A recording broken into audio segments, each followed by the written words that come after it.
Jadi bila kita nak buat sesuatu yang ada dasar agama, kembali kepada 3 ni. Tengok apa yang menjadi agama pada zaman itu, maka agamalah pada zaman ini. Kalau tak ada yang menjadi agama di zaman itu, maka kita nak buat apa? Kerana zaman di awal tak ada. Yang Nabi SAW beri jaminan terbaik, 3 tu lah. Maka kurun tu dipanggil sebagai qarnus salafus salih, kurun salafis salih. Salaf, kurun salaf. Kan? Satgi ada juga orang buat layar buruk.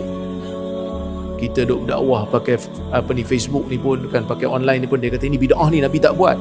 Kita kata dalam bab menyampaikan dakwah, menyampaikan risalah, ini bukan satu benda yang dipanggil sebagai ibadah yang khusus.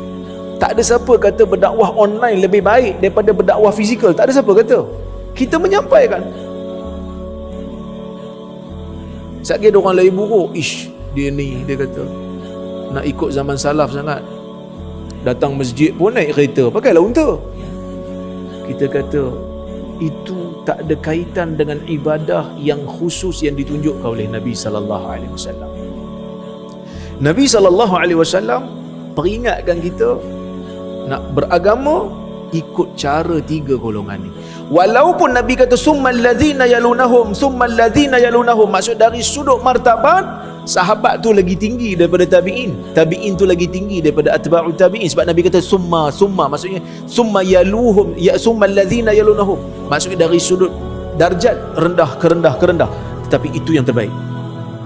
Walaupun mungkin ada di kalangan sahabat yang kurang ilmu berbanding tabi'in besar, kerana tabi'in mungkin lebih banyak ilmu, tapi min haisul jumlah, dari sudut umum, secara rawak, secara umum, secara rambang, zaman sahabat lebih baik daripada zaman tabi'in. Kerana lebih banyak sahabat yang berada, kita boleh lebih banyak, kesemua sahabat berada di zaman Nabi SAW. Sehingga kan hadis yang lain, Huzaifah ibnul Yaman pernah bertanya Nabi SAW. Hadis ni tuan-tuan dan puan-puan biasa dengar mungkin. Kata Huzaifah, kana an-nas yas'aluna Rasulullah sallallahu alaihi wasallam 'anil khair wa kuntu as'aluhu 'anil syarr makhafata ayyudrikani. Dulu manusia banyak tanya Nabi tentang kebaikan sebab dia orang nak amal. Tapi aku dulu banyak bertanya Nabi SAW tentang kejahatan kerana aku bimbang kejahatan itu akan menimpa diri. Maka aku pun kata kepada Nabi SAW, ya Rasulullah, kunna fi jahiliyatin wa syar, faja'ana Allahu bihadzal khair.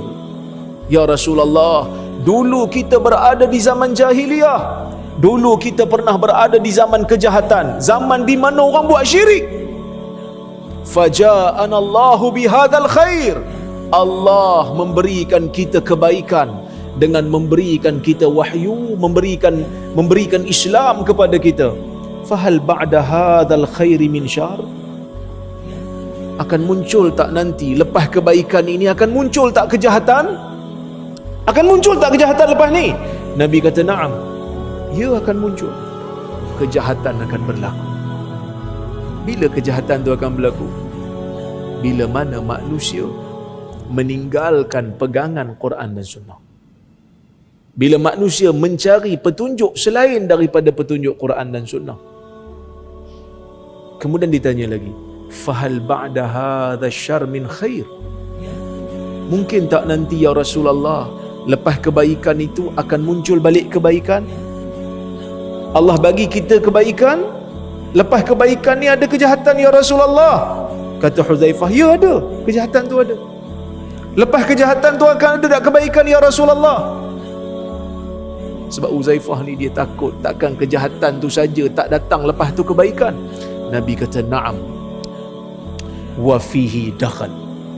Nabi kata ada kebaikan, tapi padanya ada kekeruhan, ada dakhan, ada kekeruhan. Maksud kebaikan yang datang di zaman-zaman selepas daripada zaman kejahatan itu muncul, kalau datang kebaikan pun, kebaikan itu dah bercampur sedikit dengan yang lain, keruh sikit.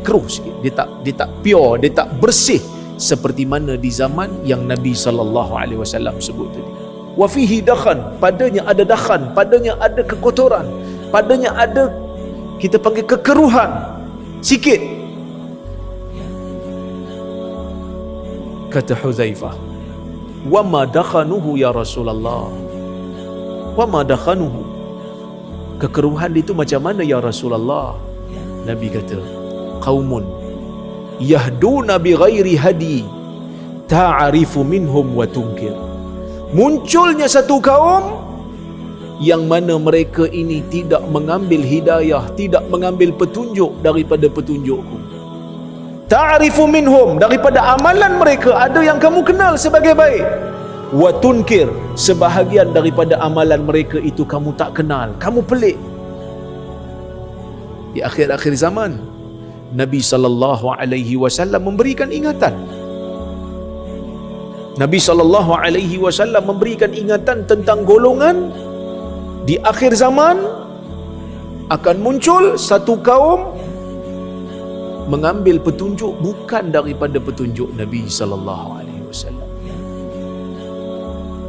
Dalam riwayat ini disebut yastannuna bi ghairi sunnati wa yahduna bi ghairi hadi.